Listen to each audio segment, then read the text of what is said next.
Hello बच्चों। तो कैसे हैं आप लोग। आज हम इस वीडियो के अंदर क्लास 11th केमिस्ट्री की जो हमारी थर्ड यूनिट है classification of elements and periodicity in properties, उसकी हम एनसीईआरटी एक्सरसाइज सॉल्व करवा रहे हैं, जिसमें हमने पहले जो 1 से लेकर 8 तक क्वेश्चन थे वो हमने पहली वीडियो में कवर करवा दिए थे। आज हम इस वीडियो के अंदर 9 to 15 क्वेश्चन तक हम सॉल्व करेंगे। चलिए शुरू करते हैं बिना किसी टाइम वेस्टिंग के साथ में। तो हमारा 9th क्वेश्चन हमसे क्या कहता है, ये कहता है कि what does atomic radius and ionic radius really mean to you. कहता है कि एटॉमिक रेडियस या फिर आयनिक रेडियस से आप क्या समझते हैं, ये हमें बताइए।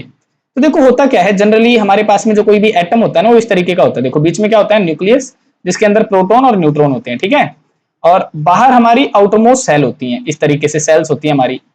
तो एटॉमिक रेडियस क्या होती है, देखो मान के चलो ये हमारे पास में क्या है, ये मान लेते हैं हम एटम है, कोई भी एटम, ठीक है। तो न्यूक्लियस से लेकर के आउटरमोस्ट सेल तक जिसमें इलेक्ट्रॉन प्रेजेंट होते हैं, आउटरमोस्ट सेल, ठीक है। न्यूक्लियस से लेकर आउटरमोस्ट सेल तक जितनी दूरी होती है ना, उसी को कहते हैं हम एटॉमिक रेडियस। तो यहां पे आप एटॉमिक रेडियस को क्या बताएंगे, आप बताएंगे कि it is the distance from the centre of the nucleus. जो न्यूक्लियस का सेंटर है वहां से दूरी कहां तक की, to the outermost shell of an atom, कि जो बाहरी जो सेल है किसी भी एटम की, वहां तक की दूरी न्यूक्लियस से, वो होती है हमारी atomic radius. It is usually taken as half of the distance between the nuclei of two identical bonded atom।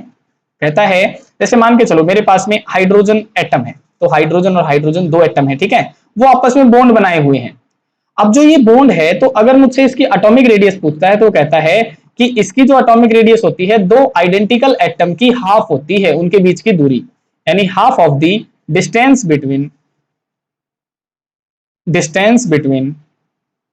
To two bonded bonded atom, यानी दो बॉन्डेड एटम की जो दूरी होती है ना, उसकी हाफ डिस्टेंस क्या कहलाती है, एटॉमिक रेडियस कहलाती है।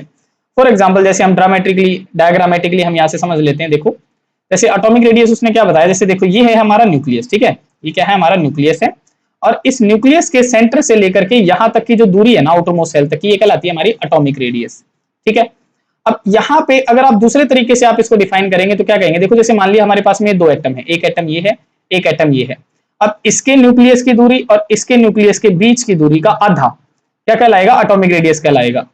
देखो ये लिख रखा है हमने यहाँ पे फार्मूला 1/2 डिस्टेंस बिटवीन न्यूक्लियाई, ठीक है। तो यहां से हम दो तरीके से इसको डिफाइन कर सकते हैं। पहला है atomic radius is the distance from the centre of the nucleus to the outermost shell of an atom, कि न्यूक्लियस के सेंटर से आउटरमोस्ट सेल तक की दूरी क्या कहलाएगी, एटॉमिक रेडियस। या फिर आप दूसरे तरीके से डिफाइन कर सकते हैं कि it is usually taken as half of the distance between the nuclei of two identical bonded atom, कि दो आइडेंटिकल बॉन्डेड एटम हैं, उनके न्यूक्लियाई के बीच की हाफ दूरी क्या कहलाती है, एटॉमिक रेडियस कहलाती है। तो पहले पॉइंट में आप ये बता सकते हैं। सेकंड डेफिनेशन आप किसकी पूछ रहे हैं, ये पूछ रहा है कि आयनिक रेडियस क्या होती है। अब देखो यहां से आयनिक रेडियस बताने से पहले आपको यह पता होना चाहिए कि आयन कितने तरीके के होते हैं। तो आयन हमारे दो तरीके के होते हैं, एक होता है हमारा कटायन और दूसरा होता है हमारा अनायन। कटायन पॉजिटिव चार्ज स्पीसी को कहते हैं और अनायन नेगेटिव चार्ज स्पीसी को कहते हैं। कटायन कब बनता है, जब कोई एटम इलेक्ट्रॉन को क्या कर देता है, लूज कर देता है, तब हमारा कटायन बनता है। और अनायन कब बनता है, जब हमारा कोई एटम इलेक्ट्रॉन को क्या कर लेता है, गेन कर लेता है, तब हमारा अनायन बन जाता है। फॉर एग्जांपल जैसे मैं कहूं कि सोडियम है मेरे पास में, सोडियम अगर एक इलेक्ट्रॉन को लूज कर दे तो Na पॉजिटिव बना लेगा, बना लिया, देखो कटायन बन गया, है ना। और अगर मैं ऐसा कह दूं कि क्लोरीन है, क्लोरीन एक इलेक्ट्रॉन को एक्सेप्ट कर दे तो Cl नेगेटिव बना लेगा, है ना, तो देखो बन गया अनायन गेन करने के बाद में। तो कटायन और अनायन में फर्क क्या होता है, ठीक है। तो फर्क कुछ नहीं होता, मेनली ये क्या होते हैं, आयन ही होते हैं। और आयन की जो मतलब वो क्या है, जैसे न्यूक्लियस से आउटरमोस्ट सेल की, अब ये जो आउटरमोस्ट सेल होगी ना, वो किसी एटम की नहीं होगी, वो आयन की होगी, वो कटायन की हो सकती है, वो अनायन की हो सकती है, ठीक है। जैसे मैं अगर सोडियम के बारे में कहूं तो सोडियम का एटॉमिक नंबर कितना होता है, 11 होता है। तो मैं यहाँ पे इस तरीके से बना लेता हूँ, ये न्यूक्लियस बना लिया, ये न्यूक्लियस बना लिया और ये बना लिया इसका आउटरमोस्ट सेल, ठीक है। और सोडियम के आउटरमोस्ट सेल में एक इलेक्ट्रॉन प्रेजेंट होता है, तो अगर जब इसका एक इलेक्ट्रॉन ये रिलीज हो जाएगा, हो गया, तब जाके ये कटायन बनेगा। तो अब जितने इलेक्ट्रॉन हैं वो अंदर की तरफ बचे हुए हैं, है ना। अब जो अंदर वाले इलेक्ट्रॉन हैं, तो ये क्या बन गया है, ये अब मेरा बन गया कटायन। कब बना, जब ये इलेक्ट्रॉन लूज कर दिया। तो अब जो हम दूरी देखेंगे न्यूक्लियस से कहां तक की देखेंगे, आउटर मोस्ट सेल। अब इसके लिए आउटर मोस्ट सेल तो ये वाली बची है ना, क्योंकि इसमें से तो इलेक्ट्रॉन चला गया, तो अब आउटर मोस्ट सेल तो खत्म हो गई है ना, तो उससे पहले वाली आउटर मोस्ट सेल, तो ये क्या कहलाएगी, ये जो दूरी कहलाएगी ना, इसे हम कहेंगे आयनिक रेडियाई। इसे हम क्या कहते हैं, देखो किस तरीके से लिखेंगे आप, कि it is the distance from the centre of the nucleus, कि जो न्यूक्लियस का सेंटर है, to the outer most shell of an ion. अब की बार हम आयन की आउटर मोस्ट सेल देखेंगे कि क्या वो आउटर मोस्ट सेल में इलेक्ट्रॉन आया है या वहां से निकल गया है। अगर इलेक्ट्रॉन निकल गया है तो वो सेल हो गई खत्म, अगर कोई इलेक्ट्रॉन नहीं है आउटर मोस्ट सेल में तो वो तो सेल खत्म हो जाएगी। अब उससे पहली वाली जो सेल है वहां तक की जो दूरी कहलाएगी वो कहलाएगी आयनिक रेडियाई, ठीक है। सिमिलरली अनायन के केस में होता, अब अनायन में मान के चलो, जैसे क्लोरीन में क्या होता है, क्लोरीन में 17 प्रोटॉन अंदर की तरफ होंगे और बाहर क्या होते हैं, बाहर होंगे इलेक्ट्रॉन। तो आप देखेंगे क्लोरीन की लास्ट सेल में 7 इलेक्ट्रॉन दिखते हैं, अभी आपको 2 3 4 5 6 7 हैं। अब मैं कह रहा हूं कि एक इलेक्ट्रॉन और आ गया, तो अब क्लोरीन की आउटर मोस्ट सेल में कितने हो जाएंगे, 8 इलेक्ट्रॉन हो जाएंगे। तो अब ये जो आउटर मोस्ट सेल बनी है ना, ये आयन की बन चुकी है, और आप न्यूक्लियस से आउटर मोस्ट सेल की दूरी जो बताएंगे ना, अब वो आयन की होगी, और इस रेडियस को कहेंगे हम आयनिक रेडियाई, ठीक है। तो यहां से आप देखो, यहां पे देखो, अब की बार ये आउटर मोस्ट सेल किसकी बता रहा है, ये बता रहा है कटायन की, ठीक है। कटायन कब बना, जब इलेक्ट्रॉन निकल गया है, तो भी यही दूरी है देखो। और अगर मैं अनायन की कहूं तो अनायन में क्या होगा, एक इलेक्ट्रॉन इस आउटर मोस्ट सेल में आ गया होगा, तो भी यही दूरी है। तो बस नाम का फर्क है कि कटायन या अनायन की दूरी देख रहे हैं न्यूक्लियस से आउटर मोस्ट सेल तक की, तो आयनिक रेडियाई है। अगर हम किसी एटम में देख रहे हैं कि न्यूक्लियस से आउटर मोस्ट सेल तक की, तो वो एटॉमिक रेडियाई है, ठीक है। ये हो जाता है हमारा। तो यहां से हमने यहाँ पे डेफिनेशन भी लिख रखी है सेम आपकी, कि ionic radius is the distance from the centre of the nucleus to the outer most shell of a cation, ठीक है। और वहीं यहाँ पे अगर मैं कटायन की जगह पे अनायन लगा दूं तो ये हमारी अनायनिक रेडियाई हो जाएगी, और दोनों को क्या कहा जाता है, आयनिक रेडियाई बोला जाता है। यहाँ पे कुछ इंपॉर्टेंट पॉइंट्स भी लिख रखे हैं हमने, कि हमेशा याद रखना है कि जो कटायनिक रेडियस होती है हमेशा एटॉमिक रेडियस से छोटी होती है, और जो अनायनिक रेडियस होती है हमेशा एटॉमिक रेडियस से ज्यादा होती है। ये बात ध्यान रखना। देखो कटायनिक रेडियस हमेशा क्या मिलेगी, छोटी मिलेगी एटॉमिक रेडियस से, और अनायनिक रेडियस हमेशा बड़ी मिलेगी एटॉमिक रेडियस से। और ये भी ध्यान रखना कि जो कटायंस होते हैं ना, वो हमेशा छोटे मिलेंगे तुम्हें पेरेंट एटम से। ऐसे मान के चलो, देखो पहले मेरा क्लोरीन था, दूसरा मेरा क्या बना था, Cl नेगेटिव बना था। सिमिलरली पहले मेरा सोडियम था, बाद में मेरा क्या बना था, Na पॉजिटिव बना था। तो ये जो पहले वाले होते हैं ना, ये होते हैं पेरेंट एटम, ये होते हैं पेरेंट एटम, ठीक है। और बाद वाली जो स्पीसी बनती है वो कटायन या अनायन बनती है पेरेंट एटम से। तो कहता है कि जो अनायनिक होता है ना, अनायनिक होता है वो हमेशा लार्जर साइज में मिलेगा आपको, बड़ा साइज मिलेगा उसका, और जो कटायनिक स्पीसी होती है ना, उसकी हमेशा छोटा साइज मिलेगा आपको, स्मॉल साइज आपको देखने को मिलेगा। ये बात आपने याद रखनी है। आगे कोई क्वेश्चन आएगा तो मैं उसमें समझाऊंगा कि कटायनिक रेडियाई हमेशा छोटी क्यों होती है और अनायनिक रेडियाई हमेशा बड़ी क्यों होती है। फिलहाल याद रखो कि कटायंस क्या होते हैं, हमेशा छोटे होते हैं पेरेंट एटम से, बिकॉज दे लूज इलेक्ट्रॉन, क्योंकि वो इलेक्ट्रॉन लूज कर देते हैं। और अनायंस क्या होते हैं, हमेशा बड़े होते हैं पेरेंट एटम से, बिकॉज ये क्या कर लेते हैं, इलेक्ट्रॉन को गेन कर लेते हैं, ठीक है। तो ये था हमारा क्वेश्चन। अब हम नेक्स्ट देखते हैं। देखो अब इसी के अंदर मैंने यहाँ पे थोड़ी सी बातें ऐड करी हैं, वैसे क्वेश्चन के अंदर सिर्फ डेफिनेशन बताई गई थी। अब यहाँ पे हम बता रहे हैं कि एटॉमिक रेडियाई का वेरिएशन क्या होगा, यानी अगर मैं पीरियोडिक टेबल के अंदर लेफ्ट टू राइट जाऊंगा तो क्या एटॉमिक रेडियाई बढ़ेगी या घटेगी। तो देखो होता क्या है जनरली, जैसे मैं अगर पीरियोडिक टेबल का अगर एग्जांपल लूं, पीरियड का लेफ्ट टू राइट, तो कहता है कि अगर मैं लेफ्ट टू राइट चला, जैसे स्कैंडियम है, टाइटेनियम है, वेनेडियम है, क्रोमियम है, ये मैं लेफ्ट टू राइट जा रहा हूं, ठीक है। तो तुम देखोगे कि इसके लास्ट सेल में डी में 1 इलेक्ट्रॉन होता है, इसमें देखोगे कि डी में 2 हो गए, इसमें देखोगे डी में 3 हो गए, इस वाले में देखते हो तो डी में 5 हो जाते हैं। इस तरीके से आपको दिखाई देंगे। तो यहां पे नोटिस करने की बात क्या है, नोटिस ये है कि सारे के सारे इलेक्ट्रॉन, अगर मैं आउटर मोस्ट सेल कह रहा हूं कि ये डी है, तो सारे इलेक्ट्रॉन एक ही सेल के अंदर आ रहे हैं।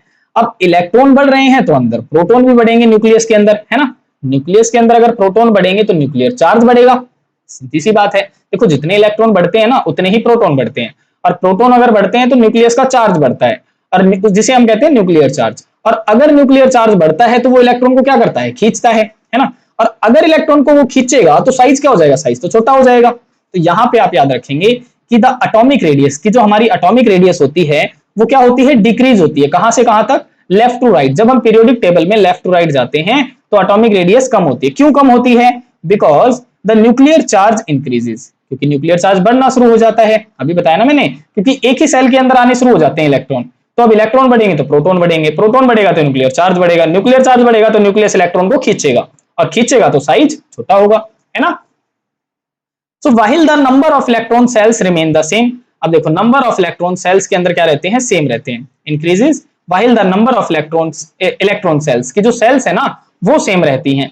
The increase attraction pulls the electron closer to the nucleus, जिसके कारण इलेक्ट्रॉन क्या होते हैं न्यूक्लियस की तरफ खींचे जाते हैं, तो साइज क्या हो जाता है, कम हो जाता है। तो जनरली क्या होती है, जो एटॉमिक रेडियस होती है लेफ्ट टू राइट वो क्या हो जाती है, कम हो जाती है। लेकिन वहीं पे अगर मैं डाउन द ग्रुप की बात करूं, अब देखो स्कैंडियम के नीचे आता है भाई हमारा यट्रियम, ठीक है, यट्रियम के नीचे आता है हमारा लेंथेनम। यहाँ पे तुम इनका एटॉमिक नंबर देखोगे ना, इसका 21 होता है, इसका 39 होता है, इसका 57 होता है। अगर मैं डाउन द ग्रुप की बात करूं, नीचे की तरफ अगर मैं जा रहा हूं, तो देखो एकदम से 21 से लेकर सीधा 39 पे गया है, 39 से सीधा 57 पे गया है। इसका मतलब है कि अगर एक सेल थी, अगर एकदम से इतना एटॉमिक नंबर बढ़ रहा है तो नंबर ऑफ सेल्स भी एकदम से बढ़नी शुरू हो जाएंगी, इस तरीके से बहुत ज्यादा सेल्स बढ़ जाएंगी, और नंबर ऑफ सेल्स बढ़ेंगी तो न्यूक्लियस से ज्यादा दूरी बढ़नी शुरू हो जाएगी, और जब दूरी बढ़ेगी तो एटॉमिक साइज भी क्या होता है, बढ़ेगा। तो यहाँ पे आप याद रखेंगे कि the atomic radius increases from top to bottom, कि जब ऊपर से नीचे जाते हैं तो एटॉमिक रेडियस क्या होती है, बढ़ती है। Because the new electron shells is added, क्योंकि जो नई सेल्स होती हैं वो ऐड होनी शुरू हो जाती हैं एट ईच स्टेप, हर एक स्टेप के ऊपर। देखो 21 से 39 पे गए, 39 से सीधे 57 पे चले गए, तो बढ़ेंगी ना, है ना। The increase number of shells and shielding effect make the atom larger, जिसके कारण एटम क्या हो जाता है, बड़ा हो जाता है, क्योंकि नंबर ऑफ सेल्स बढ़ जाती हैं, और जो शिल्डिंग इफेक्ट होता है ना वो भी बढ़ता है। देखो शिल्डिंग इफेक्ट क्या होता है, मैं छोटी सी बात में अगर आपको समझाऊं, तो ये मेरे पास में न्यूक्लियस है, ये मेरे पास में आउटर मोस्ट सेल है। मान के चलो अंदर वाली सेल है डी सेल, बाहर वाली सेल है एस सेल, यहां पे भी इलेक्ट्रॉन है, यहां पे भी इलेक्ट्रॉन है। अब न्यूक्लियस तो इस वाले इलेक्ट्रॉन को भी खींचेगा, और न्यूक्लियस इस वाले इलेक्ट्रॉन को भी खींचेगा, एस वाले इलेक्ट्रॉन को भी। तो जब ये इलेक्ट्रॉन खींचेगा तो एस वाला इलेक्ट्रॉन डी वाले इलेक्ट्रॉन के नजदीक आएगा, और इलेक्ट्रॉन इलेक्ट्रॉन के नजदीक आएगा तो क्या होगा, रिपल्सन होगा, है ना। देखो अब ये इलेक्ट्रॉन खींचेगा न्यूक्लियस जब, तो ये डी और एस वाले इलेक्ट्रॉन भी तो आपस में क्या होंगे, रिपेल करेंगे ना, क्योंकि इलेक्ट्रॉन इलेक्ट्रॉन के ऊपर नेगेटिव चार्ज होता है। तो जब ये आपस में रिपेल करेंगे तो एस वाले इलेक्ट्रॉन को दूर की तरफ खींच फेंकेगा ये, है ना, इस तरीके से रिपेल करेगा उसको। तो ये जो रिपल्सन होता है ना इनर इलेक्ट्रॉन की वजह से आउटर इलेक्ट्रॉन के ऊपर, उसी को कहा जाता है शिल्डिंग इफेक्ट। तो ये जो शिल्डिंग इफेक्ट होता है ना वो बढ़ना शुरू हो जाता है, जिसके कारण एटॉमिक साइज बढ़ जाता है, ठीक है, ये ध्यान रखेंगे आप, क्योंकि अब वो सील्ड कर रहा है, उसको रिपेल कर रहा है, तो इलेक्ट्रॉन तो दूर की तरफ जाएगा, दूर की तरफ जाएगा तो न्यूक्लियस से दूर होगा, दूर होगा तो क्या हो जाएगा, साइज बढ़ जाएगा, है ना। नेक्स्ट वो कहता है वेरिएशन ऑफ आयनिक रेडियस। अब आयनिक रेडियस और बताओ कि कैसे फर्क डालेगी लेफ्ट राइट। तो देखो यहाँ पे भी सेम फंडा है, बिल्कुल सेम फंडा है। आप बताएंगे कि अक्रॉस द पीरियड क्या होता है, जब आप जाते हैं लेफ्ट टू राइट जाते हैं तो आयनिक रेडियाई भी घटती है। आयनिक रेडियाई क्या होगी, घटेगी। क्यों घटेगी, क्योंकि न्यूक्लियर चार्ज बढ़ जाता है। अब जब न्यूक्लियर चार्ज बढ़ेगा तो बाहर वाले इलेक्ट्रॉन को तो न्यूक्लियस खींचेगा, और जब वो खींचेगा तो साइज छोटा हो जाएगा। तो यहाँ पे सेम बात है भाई कि क्यों घटा, क्योंकि न्यूक्लियर चार्ज बढ़ गया। और डाउन द ग्रुप बताएंगे आप, तो ionic radii down the group क्या होगी, बढ़ेगी भाई। क्यों बढ़ेगी, इसमें भी सेम रीजन बताना है आपने। क्यों बढ़ती है, क्योंकि नंबर ऑफ सेल्स ऐड हो जाती हैं, और दूसरी चीज आप क्या बताएंगे, क्योंकि शिल्डिंग इफेक्ट भी बढ़ जाता है। ठीक है, तो देखो यहाँ पे पढ़ लेते हैं एक बार कि the ionic radius generally decreases from left to right. ये भी घटती है। क्यों घटती है, due to an increase in effective nuclear charge, क्योंकि न्यूक्लियर चार्ज बढ़ना शुरू हो जाता है। which pulls the electron closer to the nucleus, जिसके कारण इलेक्ट्रॉन जो है न्यूक्लियस की तरफ खींचे जाते हैं।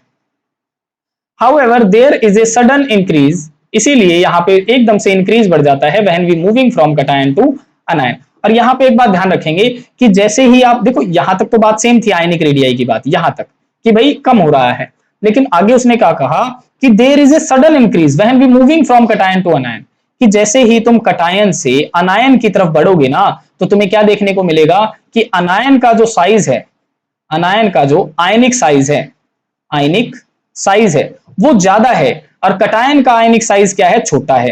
ये बात आप ध्यान रखेंगे, मैंने पहले भी बताया कि कटायन का जो साइज होता है हमेशा छोटा रहेगा पेरेंट एटम के कंपैरिजन में, और अनायन का साइज हमेशा बड़ा रहेगा। ये क्यों रहेगा, अभी हमारा एक आगे क्वेश्चन आएगा उसमें मैं डिटेल में करवाऊंगा आपको, ठीक है। और नेक्स्ट डाउन द ग्रुप क्या बताया हमने कि आयनिक रेडियस क्या होगी, बढ़ेगी। The ionic radius increases down the group, वो बढ़ेगी because the number of electron shells increases, क्योंकि इलेक्ट्रॉन सेल्स बढ़ जाती हैं, making the ions larger in size, जिसके कारण आयंस क्या हो जाते हैं, बड़े साइज के बन जाते हैं। तो ये हमने कुछ वेरिएशंस बता दी ताकि आपको थोड़ा सा कंफ्यूजन दूर हो जाए कि कैसे वो घटते बढ़ते हैं, ठीक है। देखो नेक्स्ट क्वेश्चन हमसे क्या कहता है कि how do atomic radius very in a period and in a group. कहता है कि एटॉमिक रेडियस कैसे वेरी करती है पीरियड और ग्रुप के अंदर। How do you explain the various, और आप किस तरीके से इस वेरिएशन को एक्सप्लेन करेंगे। तो हमने अभी बताया कि जब हम लेफ्ट टू राइट जाते हैं तो एटॉमिक रेडियस क्या होती है, कम होती है। क्यों कम होती है, क्योंकि जो इलेक्ट्रॉन है ना वो सेम सबसेल में आकर एंट्री करता है। देखो जैसे मैं फिर से बता देता हूं, जैसे स्कैंडियम है, टाइटेनियम है, वेनेडियम है, क्रोमियम है, मैंगनीज है। आप देखेंगे इसका एटॉमिक नंबर 21 है, इसका 22 है, इसका 23 है, इसका 24 है और इसका 25 है। जब आप इनके इलेक्ट्रॉनिक कॉन्फ़िगरेशन करते हैं ना तो इसमें डी में 1 इलेक्ट्रॉन आएगा, इसमें 2 आ जाएंगे, इसमें 3 आ जाएंगे, इसमें 5 आ जाएंगे, इसमें भी 5 आ जाते हैं। तो इलेक्ट्रॉन सेम सब सेल के अंदर एंटर कर रहा है, डी में ही एंटर कर रहा है, कोई नई सेल आ ही नहीं रही है। जब इलेक्ट्रॉन बढ़ते हैं ना सेम सब सेल में तो न्यूक्लियस के अंदर भी प्रोटॉन बढ़ते हैं, और जब प्रोटॉन बढ़ते हैं तो न्यूक्लियस का न्यूक्लियर चार्ज बढ़ता है। और न्यूक्लियर चार्ज क्या करता है, जो आउटर मोस्ट में जो इलेक्ट्रॉन बढ़ रहे हैं उनको अपनी तरफ खींचता है। तो जब न्यूक्लियस उनको अपनी तरफ खींचेगा तो साइज क्या हो जाता है, छोटा हो जाता है ना। तो यहाँ पे left to right atomic size क्या हो जाता है, कम हो जाता है भाई। क्यों कम हो जाता है, क्योंकि न्यूक्लियर चार्ज बढ़ जाता है। ठीक है, तो यहाँ पे आप बताएंगे the atomic radius decreases from left to right, वो कम हो जाता है because the nuclear charge increases, क्योंकि न्यूक्लियर चार्ज बढ़ जाता है। while the number of electron cells remain same the same, कहता है कि जो नंबर ऑफ इलेक्ट्रॉन सेल है वो तो सेम ही रही है ना, देखो डी ही तो है, सभी में डी ही है ना। The increased attraction pulls the electron closer to the nucleus, और ये जो इंक्रीज हुआ है अट्रैक्शन वो क्या करता है, इलेक्ट्रॉन को अपनी तरफ खींच लेता है न्यूक्लियस। ठीक है, नेक्स्ट हमसे कहता है कि डाउन द ग्रुप फिर क्या होगा। तो अभी अभी बताया कि down the group atomic radius क्या होगी, घटे सॉरी बढ़ेगी भी। डाउन द ग्रुप क्या होती है, एटॉमिक रेडियस बढ़ती है। क्यों बढ़ती है, क्योंकि नंबर ऑफ सेल्स बढ़ जाती हैं, नंबर ऑफ सेल्स बढ़ जाती हैं, और नंबर ऑफ सेल्स के साथ साथ बढ़ने के कारण क्या होता है, शिल्डिंग इफेक्ट भी बढ़ जाता है, शिल्डिंग इफेक्ट भी बढ़ जाता है। तो ये दो ही रीजन आपने बताने हैं इसके अंदर। तो यहाँ पे आप लिखेंगे कि the atomic radius increases from top to bottom, कि एटॉमिक रेडियस बढ़ जाती है top to bottom because new electron shells is added at each step, क्योंकि हर एक स्टेप पे नंबर ऑफ सेल्स बढ़ जाती हैं। The increased number of shells and shielding effect make the atom larger, जिसके कारण एटम क्या हो जाता है, लार्जर यानी बढ़ जाता है। तो ये था हमारा क्वेश्चन। अब हम नेक्स्ट करते हैं। देखो नेक्स्ट क्वेश्चन हमारे पास में कि what do you understand by isoelectronic species, कि आइसोइलेक्ट्रॉनिक स्पीसीज से आप क्या समझते हैं। तो यहाँ पे ध्यान रखना, आइसो का मतलब यहाँ पे क्या होता है, देखो आइसो का मतलब होता है सेम, आइसो का मतलब सेम, और इसने आगे लगाया है इलेक्ट्रॉनिक, तो यहां से आप याद रखेंगे इलेक्ट्रॉन। ठीक है, तो ऐसी स्पीसीज जिसमें सेम नंबर ऑफ इलेक्ट्रॉन पाए जाते हैं उसे हम क्या कहते हैं, आइसो इलेक्ट्रॉनिक स्पीसीज बोलते हैं। Name a species that will be isoelectronic with each of the following atoms और आयंस, और इनमें से आपने उस स्पीसी का नाम बताना है जिसमें सेम नंबर ऑफ इलेक्ट्रॉन पाए जाएंगे। तो देखो यहाँ पे फ्लोरीन कितने नंबर पे आ रहा है, फ्लोरीन आता है 9वें नंबर पे, और 9वें नंबर पे आने का मतलब है इसके अंदर 9 इलेक्ट्रॉन तो है ही हैं। और यहाँ पे जो ये नेगेटिव चार्ज लगा हुआ है ना, देखो माइनस का साइन लगा हुआ है, माइनस का मतलब है कि इसके पास में एक और इलेक्ट्रॉन आ गया, मतलब टोटल इलेक्ट्रॉन कितने हैं इसके अंदर, 10 इलेक्ट्रॉन है। सिमिलरली आर्गन आता है हमारा 18वें नंबर पे, तो जितना एटॉमिक नंबर होता है ना उतने ही इलेक्ट्रॉन होते हैं, तो यहाँ पे हमारे नंबर ऑफ इलेक्ट्रॉन कितने हैं, 18 ही होंगे। अब मैग्नीशियम देखो, मैग्नीशियम आता है 12वें नंबर पे, यानी 12 इलेक्ट्रॉन होने चाहिए थे, 12 इलेक्ट्रॉन होने चाहिए थे, लेकिन इस पे 2 पॉजिटिव लगा है। 2 पॉजिटिव का मतलब होता है, पॉजिटिव चार्ज का मतलब होता है कि 2 इलेक्ट्रॉन चले गए, तो 2 चले गए तो अब कितने इलेक्ट्रॉन बचेंगे, 10 इलेक्ट्रॉन बचेंगे इसके अंदर। यहां देखो रुबिडियम, रुबिडियम आता है 37वें नंबर पे भाई, 37वें नंबर पे, इसका मतलब इसके अंदर 37 इलेक्ट्रॉन तो होने चाहिए थे, लेकिन यहाँ पे देखो प्लस का साइन लगा है, प्लस का मतलब एक इलेक्ट्रॉन यहां से चला गया, मतलब कितने इलेक्ट्रॉन बचे, 36 इलेक्ट्रॉन इसके अंदर बचे हुए हैं। तो आइसो इलेक्ट्रॉनिक कौन कौन हुए, एक तो फ्लोरीन हुआ, एक मैग्नीशियम हो गया, मैग्नीशियम 2 पॉजिटिव हो गया, समझे ना बात को।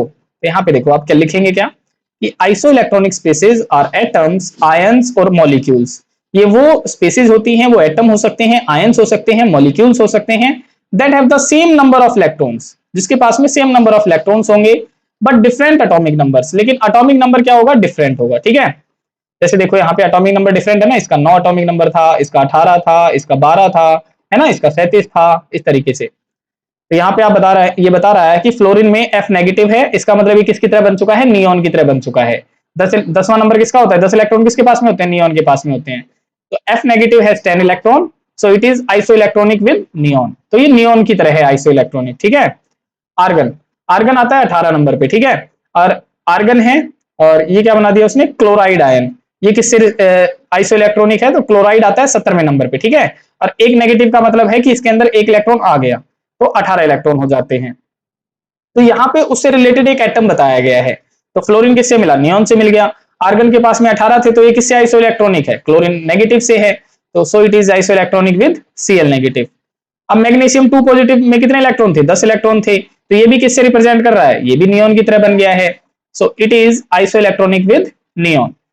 रुबिडियम, रुबिडियम किससे होगा, देखो रुबिडियम आ रहा था 37वें नंबर पे, लेकिन इस पे प्लस चार्ज होने की वजह से एक इलेक्ट्रॉन चला गया, 36 इलेक्ट्रॉन है। और 36 इलेक्ट्रॉन किसके अंदर होते हैं, क्रिप्टन के अंदर होते हैं भाई, क्रिप्टन, क्रिप्टन आता है 36वें नंबर पे, ठीक है। तो it is iso electronic with krypton. तो ये हमारा क्वेश्चन था। अब हम नेक्स्ट कर लेते हैं। देखो नेक्स्ट क्वेश्चन है हमारे पास में, कंसीडर द फॉलोइंग स्पीसीज। आपके पास में स्पीसीज दे रखी हैं, अगर साफ नहीं दिख रही तो मैं यहाँ पे दोबारा लिख देता हूं, N-3, O-2, F-1 और Na पॉजिटिव और मैग्नीशियम 2 पॉजिटिव और एल्यूमिनियम 3 पॉजिटिव। ये स्पीसीज आपको दी गई हैं। What is common in them, इनमें कॉमन क्या है, तो देखो नाइट्रोजन आता है 7 नंबर पे, यानी 7 इलेक्ट्रॉन तो होंगे, 3 और आ गई, अब कितने हो गए इसके अंदर, 10 इलेक्ट्रॉन हो गए।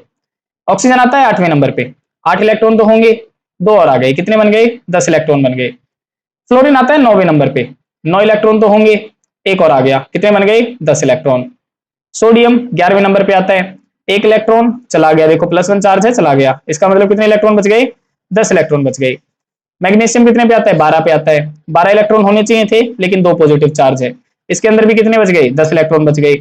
एल्यूमिनियम कितने पे आता है, 13 पे आता है, 13 इलेक्ट्रॉन होने चाहिए थे, 3 और चले गए, कितने बच गए, 10 इलेक्ट्रॉन बच गए। तो सभी में कॉमन क्या है, सभी में कॉमन ये है कि सबके पास में 10 इलेक्ट्रॉन है, और सभी के पास में 10 इलेक्ट्रॉन है, तो एक ऐसी स्पीसीज है आइसो इलेक्ट्रॉनिक स्पीसीज है। तो आप यहां पे बताएंगे कि all the given species are isoelectronic species, each of them has 10 electrons, सबके पास में 10 इलेक्ट्रॉन है। नियॉन इलेक्ट्रॉनिक कॉन्फ़िगरेशन, तो ये कैसी कॉन्फ़िगरेशन है, नियॉन के जैसी है। नियॉन हमारा एक एलिमेंट है, नोबल गैस है, जो 10वें नंबर पे आता है, और इलेक्ट्रॉन भी कितने होते हैं, 10 होते हैं। नेक्स्ट वो हमसे कहता है कि arrange them in order of increasing ionic radii, इनको अरेंज करना है आपने इंक्रीजिंग आयोनिक रेडियाई में।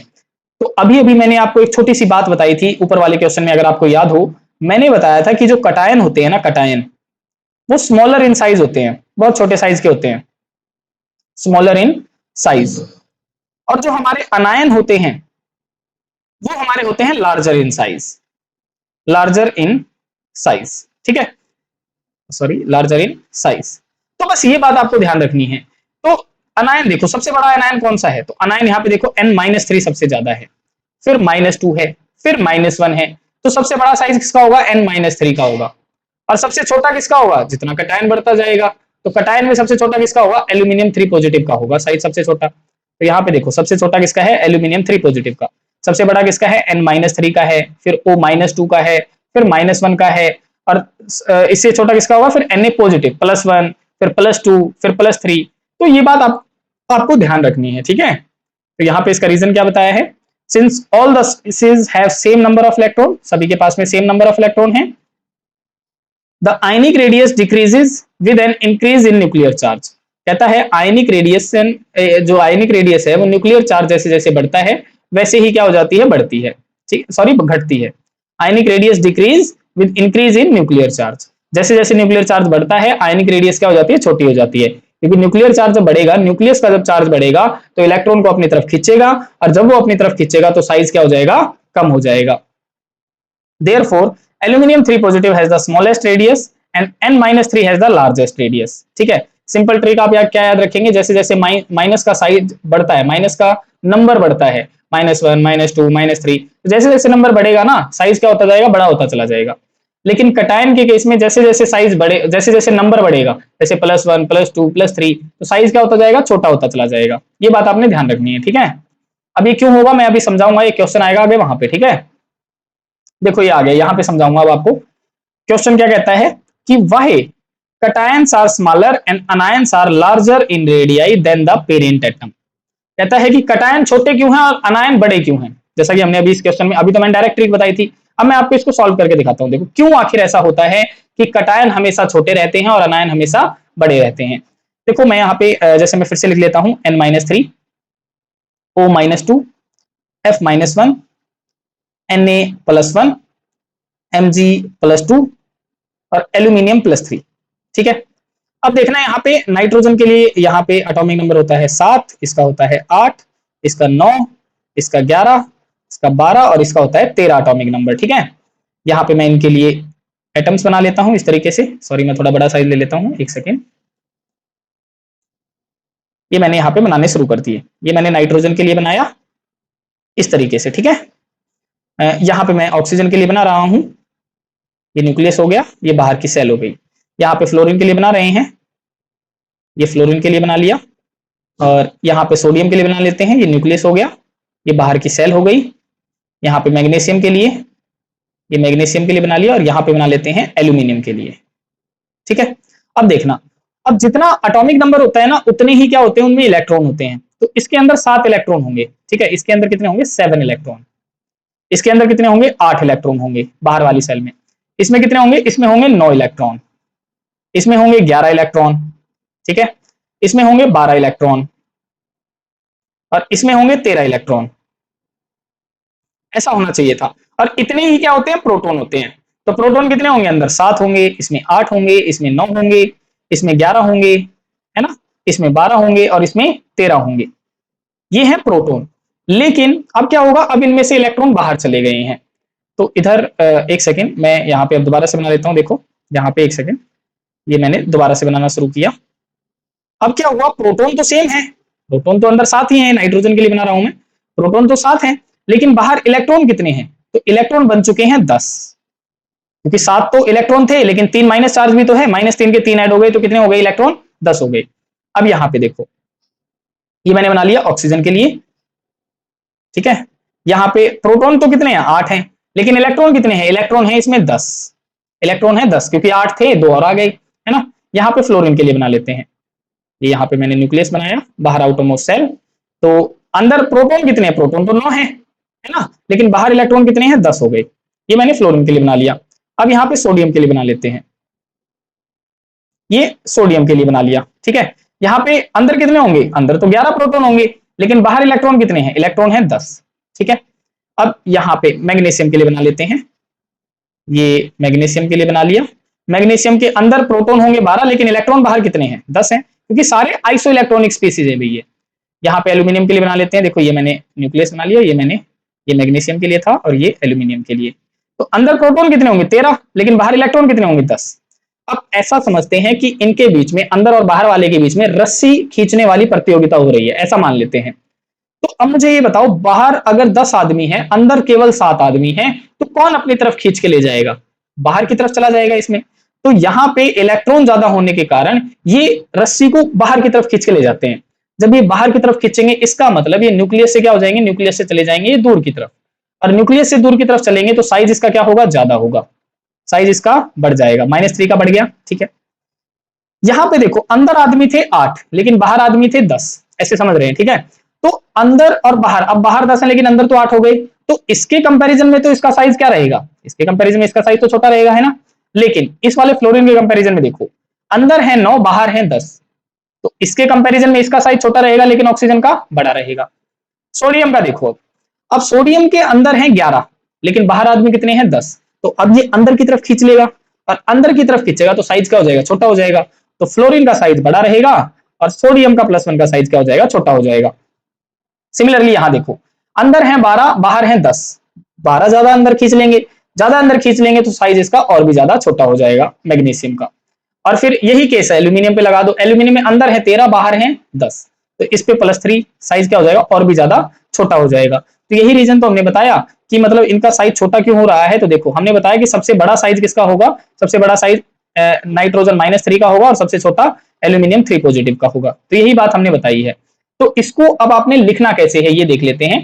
देखो क्या कहता है कि the radius of cation is always smaller, कि जो कटायन की रेडियस होती है वो हमेशा छोटी होती है, then that of its parent atom, उसके पेरेंट एटम के कंपैरिजन में। क्यों क्यों होती है, due to the removal of valence electron, removal of valence electron, the number of shells in cation decreases, number of shells क्या हो जाती हैं, कम हो जाती हैं।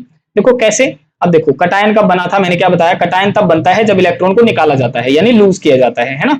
तो जब आउटर मोस्ट सेल में अगर मान के चलो कि एक ही इलेक्ट्रॉन हो, आउटर मोस्ट सेल में अगर एक ही इलेक्ट्रॉन है और वो निकल गया तो आउटर मोस्ट सेल तो खत्म हो जाएगी, और आउटर मोस्ट सेल अगर खत्म हो जाएगी तो सेल नंबर ऑफ सेल्स कम हो गई, नंबर ऑफ सेल्स कम हो गई तो साइज क्या हो जाएगा, छोटा हो जाएगा, है ना। यही बात तो यहाँ पे चल रही थी कि देखो यहाँ पे इलेक्ट्रॉन कैसे हुए हैं, देखो यहाँ पे एल्यूमिनियम 3 पॉजिटिव कब बना होगा, जब ये इलेक्ट्रॉन निकले हैं, तो 3 इलेक्ट्रॉन निकले मतलब अब बाहर 10 रह गए हैं, तो सेल क्या होगी, कम होगी, सेल कम होगी तो न्यूक्लियस और ज्यादा ताकत से खींच लेता है उनको, ठीक है, तो साइज छोटा हो जाता है। तो यही वो कहता है कि due to removal of valence shell electron number of shells in cation decreases, number of shells कम हो गई, as a result size of cation is smaller, जिसके कारण साइज क्या हो जाता है, छोटा हो जाता है। देन द पेरेंट एटम से, from which it is from, जिससे ये कटायन बना था, पेरेंट एटम से ही तो बना था ये, इसीलिए due to removal of electron from the parent atom the number of electron in cation decreases. अब देखो पेरेंट एटम से कटायन बना है तो इलेक्ट्रॉन तो लूज किए होंगे, तो नंबर ऑफ इलेक्ट्रॉन क्या हो जाते हैं, कम हो जाते हैं, तो number of electron in cation क्या हो जाते हैं, कम हो जाते हैं, but it's nuclear charge remains the same, लेकिन न्यूक्लियर चार्ज क्या रहता है, सेम रहता है। जैसे देखो यहाँ पे एल्यूमिनियम की अगर हम बात कर रहे हैं तो न्यूक्लियर चार्ज तो 13 ही था, वो थोड़ी कम हो रहा था। अगर मैं मैग्नीशियम की बात कर रहा था न्यूक्लियर चार्ज तो 12 ही था, इलेक्ट्रॉन चाहे कितने ही चले जाओ, लेकिन न्यूक्लियर चार्ज हमेशा क्या रहता है, सेम रहता है, तो ये वो बोला। एज ए रिजल्ट, जिसके कारण force of attraction by the nucleus on electron increases, जिसके कारण न्यूक्लियस का इलेक्ट्रॉन के ऊपर फोर्स बढ़ जाता है, hence the size of atom decreases, जिसके कारण कटायन का साइज क्या हो जाता है, छोटा हो जाता है, ठीक है। नेक्स्ट देखते हैं variation of cationic radii with in group, लेकिन ग्रुप में क्या होगा, तो ग्रुप में क्या होता है, जनरली क्या होता है, सारे के सारे मतलब साइज बढ़ जाते हैं, चाहे एटॉमिक रेडियाई हो चाहे आयनिक रेडियाई हो, जब आप ऊपर से नीचे की तरफ आते हैं तो साइज बढ़ जाता है, क्यों बढ़ जाता है, कि नंबर ऑफ सेल्स एकदम से बढ़ जाती हैं, ठीक है। तो यहाँ पे आप लिखेंगे कि the ionic radii of cation also increases as we move from top to bottom, कि जब हम टॉप टू बॉटम जाते हैं तो कटायनिक रेडियाई है वो बढ़ जाती है within a group due to increase in number of shells, क्योंकि नंबर ऑफ सेल्स एकदम से बढ़ जाती हैं। जैसे हमने अभी अभी ऊपर की तरफ एक एग्जांपल बताया था, स्कैंडियम, स्कैंडियम के नीचे आता है यट्रियम, फिर आता है लेंथेनम, तो इनका एटॉमिक नंबर देखो कहां से कहां जाता है, एकदम 39 से फिर एकदम 57 चला गया, तो नंबर ऑफ सेल्स एकदम से बढ़ जाती हैं, जिसके कारण साइज भी क्या हो जाता है, बढ़ जाता है। फर्दर अब हम बात करेंगे कि अनायनिक रेडियाई फिर लार्जर क्यों होती हैं उसके पेरेंट एटम के कंपैरिजन में, तो ये कहता है the radius of अनायन is always larger than it's parent atom, ठीक है, हमेशा बड़ी होती हैं, क्यों बड़ी होती हैं, क्योंकि due to gain of electron, क्योंकि जैसे ही वो इलेक्ट्रॉन गेन करता है number of electron increases in the anion, जो नंबर ऑफ इलेक्ट्रॉन होते हैं वो बढ़ने शुरू हो जाते हैं। जैसे कि देखो यहाँ पे नंबर ऑफ इलेक्ट्रॉन पहले 7 थे, पहले इलेक्ट्रॉन 7 थे, इलेक्ट्रॉन आए नंबर ऑफ इलेक्ट्रॉन बढ़ गए, पहले इलेक्ट्रॉन 8 थे, इलेक्ट्रॉन आए अनायन बनने के लिए तो इलेक्ट्रॉन बढ़ गए, ठीक है, तो अनायन के अंदर नंबर ऑफ इलेक्ट्रॉन बढ़ जाते हैं, while the nuclear charge remains same, लेकिन जो न्यूक्लियर चार्ज है वो तो सेम ही है, देखो पहले भी 7 था बाद में भी 7 है, पहले भी 8 था बाद में भी 8 है, पहले भी 9 था बाद में भी 9 है, न्यूक्लियर चार्ज सेम रहता है। As that of neutral atom, जैसा कि न्यूट्रल एटम में था, since the same nuclear charge now attracts the greater number of electron, अब सेम न्यूक्लियर चार्ज को ज्यादा नंबर ऑफ इलेक्ट्रॉन को अट्रैक्ट करना पड़ रहा है, जिसके कारण वो क्या हो जाता है, वो सक्षम नहीं रहता इतना, लेकिन न्यूट्रल के अंदर सेम नंबर ऑफ प्रोटॉन थे, same number of nuclear charge था और सेम नंबर ऑफ इलेक्ट्रॉन थे, लेकिन अनायन बनने के कारण आउटर मोस्ट सेल में नंबर ऑफ इलेक्ट्रॉन बढ़ गए, अब जो न्यूक्लियर चार्ज है उसको ज्यादा नंबर ऑफ इलेक्ट्रॉन खींचने पड़ रहे हैं, जो कि वो खींच नहीं पाता, जब वो खींच नहीं पाता तो साइज बढ़ जाता है ना, तो यही रीजन रहता है। तो कहता है nuclear charge now attracts the greater number of electron, therefore the force of attraction by the nucleus on the rest of all the shells decreases, जिसके कारण अब न्यूक्लियस का जो अट्रैक्टिव फोर्स था बाहरी इलेक्ट्रॉन के ऊपर वो कम हो जाता है, ठीक है, जिसके कारण आयनिक रेडियाई क्या हो जाती है, बढ़ जाती है भी, ठीक है। आगे देखो variation of anionic radii with in group, अब ग्रुप के अंदर क्या होता है, तो ग्रुप के अंदर भी भाई सेम होती है, अनायनिक रेडियाई भी क्या होती है, बढ़ती है, क्योंकि नंबर ऑफ सेल्स बढ़ जाती हैं। तो आप बताएंगे like covalent radii the ionic radii of anions also increases as we move down the group due to increase the number of shells, तो इसका रीजन आपने सेम ही बताना है, ठीक है। तो ये हमारा क्वेश्चन था, इस क्वेश्चन ये बहुत ज्यादा इंपॉर्टेंट क्वेश्चन है, एग्जाम्स में कई बार पूछा जाता है और इसी से रिलेटेड क्वेश्चंस भी आते हैं हमारे, तो आशा है आपको ये क्वेश्चन समझ में आया होगा। अब हम नेक्स्ट करते हैं,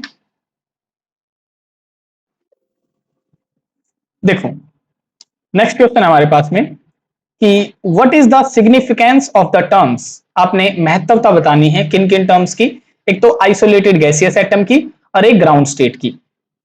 देखो यहाँ पे सबसे पहले आपको ये मतलब समझना होता है कि आइसोलेटेड गैसियस एटम होता क्या है। देखो आइसोलेटेड का मतलब है कि वो एटम जो फ्री स्टेट में पाया जाता है, नेचर के अंदर फ्री स्टेट में पाया जाए, गैसियस स्टेट के अंदर होना चाहिए और किसी से कंबाइन नहीं होना चाहिए। ठीक है, देखो 3 बातें बता दी मैंने कि एक तो वो एटम फ्री स्टेट में होना चाहिए, नेचर में बिल्कुल फ्रीली पाया जाना चाहिए, दूसरा वो किसी से कंबाइन नहीं होना चाहिए, तीसरा वो गैसियस स्टेट में होना चाहिए। ठीक है, ये मतलब होता है आइसोलेटेड गैसियस एटम का। और ग्राउंड स्टेट का क्या मतलब होता है? ग्राउंड स्टेट का मतलब है कि कोई कोई भी स्पेसी है वो बिल्कुल अपनी लोअर एनर्जी स्टेट में है। जैसे हम ये नहीं पढ़ते हैं कि हमारे पास में कोई एटम है तो उसकी एनर्जी सेल्स में इलेक्ट्रॉन प्रेजेंट होते हैं। जैसे एक इलेक्ट्रॉन मान लिया यहाँ पे है, अगर मैं इस इलेक्ट्रॉन को एनर्जी दे दूं तो ये उस एनर्जी को एक्सेप्ट करके एक्साइटेड स्टेट में चला जाएगा, यहाँ पे चला जाएगा ये इलेक्ट्रॉन, है ना, एनर्जी को गेन करके एक्साइटेड स्टेट में चला जाएगा। उससे पहले ये कहां था? उससे पहले था ये ग्राउंड स्टेट में, जहां पे उसके पास में इतनी एनर्जी नहीं थी, एनर्जी बहुत ज्यादा लो थी। तो ग्राउंड स्टेट का मतलब होता है कि वो अपनी लो एनर्जी की स्टेट में मौजूद हो, कोई भी एटम है वो अपनी लो एनर्जी की स्टेट में मौजूद हो। ठीक है, तो इसका इस्तेमाल ही क्यों किया जाता है? तो ये कहता है सिग्निफिकेंस बतानी है आपने इसकी, while defining the ionization enthalpy and electron gain enthalpy को डिफाइन करने के लिए क्यों इसका इस्तेमाल किया जाएगा?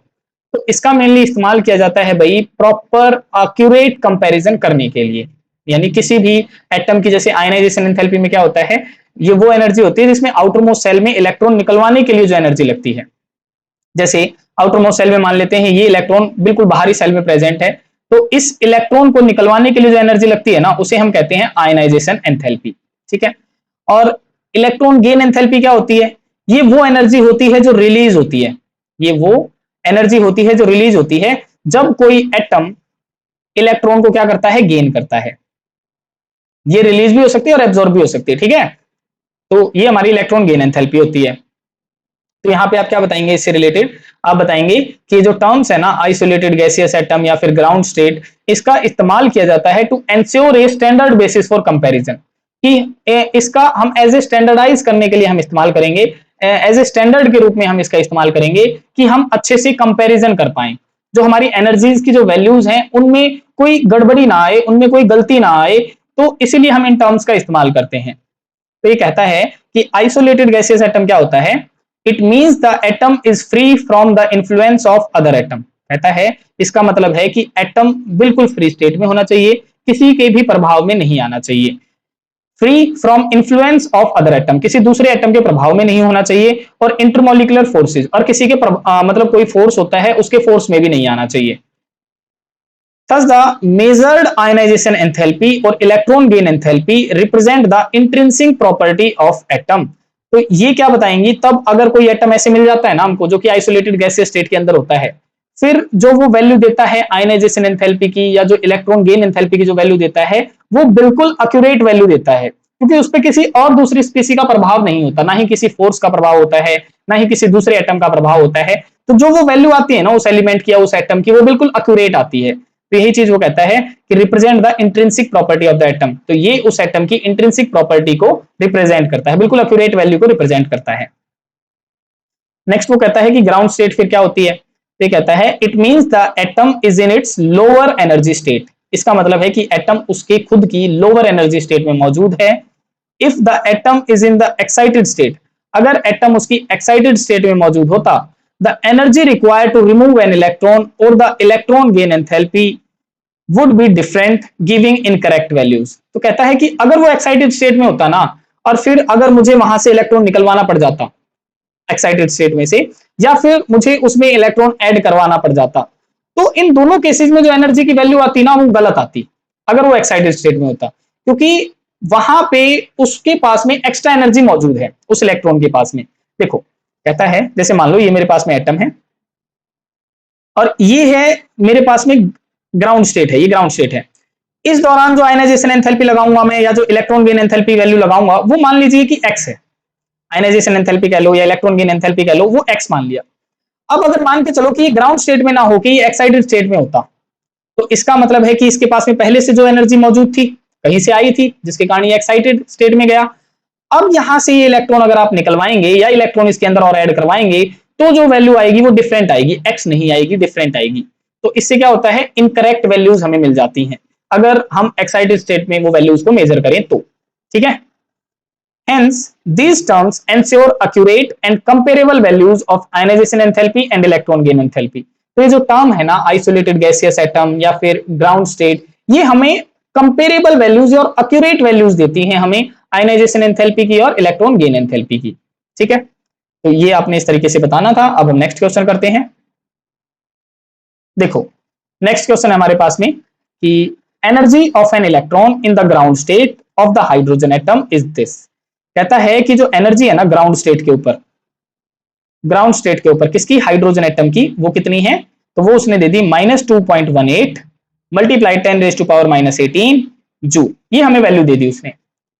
Calculate the ionization enthalpy of atomic hydrogen in terms of joule per mole. कहता है कि आयनाइजेशन एंथैल्पी की वैल्यू कैलकुलेट करो एटॉमिक हाइड्रोजन की in terms of joule per मोल। यहां पे मोल कंसेप्ट आ गया भाई, तो यहां पे उसने हिंट भी दिया इस क्वेश्चन के अंदर कि apply the idea of mole concept to derive the answer. ये मोल कंसेप्ट का आइडिया आपने लगाना है यहां पे। अब यहां पे एक छोटी सी अगर मैं बात बताऊं कि मोल होता क्या है, अगर मैं कहूं कि मेरे पास में कोई 1 मोल है तो 1 मोल होता क्या है, 1 मोल होता क्या है, तो 1 मोल के अंदर जो नंबर ऑफ एटम्स होते हैं ना भाई, नंबर ऑफ एटम्स, वो होते हैं अवोगैड्रो नंबर भाई। कितने होते हैं, अवोगैड्रो नंबर। और अवोगैड्रो नंबर की हमारे पास में वैल्यू होती है 6.022 मल्टीप्लाई 10⁻23। वो आपके एटम हो सकते हैं, वो आपके आयन हो सकते हैं, वो आपके पार्टिकल हो सकते हैं, और वो आपके मॉलिक्यूल हो सकते हैं। किसके अंदर, 1 मोल के अंदर। कोई भी अगर आपके पास में 1 मोल सब्सटेंस है तो इतने number of atom, particle, ion, molecule आपको वहां पे दिख सकते हैं। तो अगर वो यहाँ पे पर मोल की बात कर रहा है ना, तो जूल की एनर्जी कितनी है, जूल की एनर्जी है इतनी, 1 एटम की एनर्जी है ये। और अगर उसने 1 मोल की एनर्जी निकालनी है, 1 मोल हाइड्रोजन एटम की अगर उसने आयनाइजेशन एंथैल्पी की वैल्यू निकालनी है, तो जो एनर्जी उसने हमें दी है, जो एनर्जी हमें ग्राउंड स्टेट पर दी गई है, उसकी आपने मल्टीप्लाई करवानी पड़ेगी किससे, अवोगैड्रो नंबर से। यानी इस नंबर से आपने मल्टीप्लाई करवानी पड़ेगी उसकी, तब जाके 1 मोल हाइड्रोजन एटम की वैल्यू आएगी वहां पे। ठीक है, तो यहाँ पे क्या कहता है, देखो कैसे निकालेंगे आप, कि energy of electron in ground state of hydrogen atom is this. ये हमने लिख दी यहाँ पे, जूल पर एटम दी गई है। आयनाइजेशन एंथैल्पी क्या होती है, तो यहाँ पे डेफिनेशन हमने लिख दी कि ये इक्वल होती है to the energy required to remove the electron, कि ये वो एनर्जी होती है जिसकी जरूरत पड़ती है इलेक्ट्रॉन को निकलवाने के लिए। आउटर मोस्ट सेल से इलेक्ट्रॉन को निकलवाने के लिए जो एनर्जी लगती है वो होती है आयनाइजेशन एंथैल्पी। देयरफॉर, इसीलिए the ionization enthalpy is for 1 mole of atom. तो जो आयनाइजेशन एनर्जी है 1 मोल ऑफ एटम के लिए, therefore ground state energy of 1 mole of atoms में बी एक्सप्रेस्ड एज।